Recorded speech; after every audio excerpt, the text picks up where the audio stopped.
Hey guys, the purpose of this video is to give you a quick overview of the assessment assignment. So you can find a copy of the instructions on page 23 of your syllabus. I've got it pulled up right here for you to look at. Big picture. The students enrolled in the MPH program take a foundational health promotion and behavioral sciences course called PhD 1110, that's the course number that we use, and students complete a pre and a post course survey. It is voluntary, but they have the opportunity to get a few extra points added to their final grade if they do the pre and the post. There's also a graduation survey that is sent out to students, and all three surveys can be linked with a common ID number.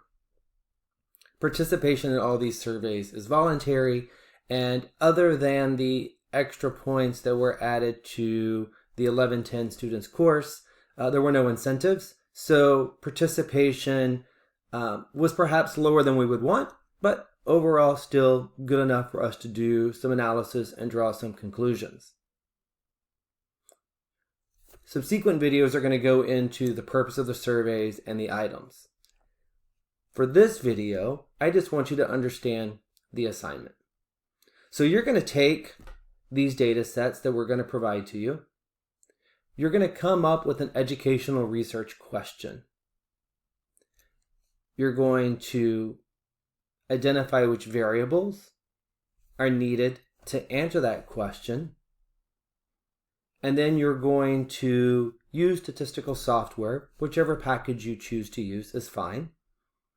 Complete your analysis. This is a quantitative analysis assignment.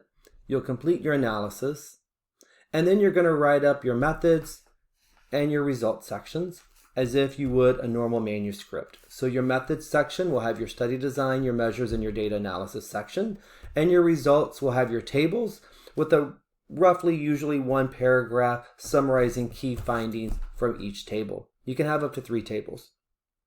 Your discussion section is not a full discussion.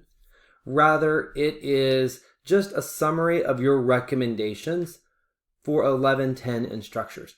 If you were a consultant brought in to look at the 1110 data, analyze it, and make a recommendation for improving the course based on your research question and the findings that you come up with, what would be your recommendations to improve the 1110 course?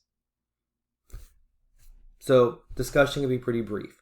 You do not need an introduction. You have a maximum of 2,000 words to complete this assignment.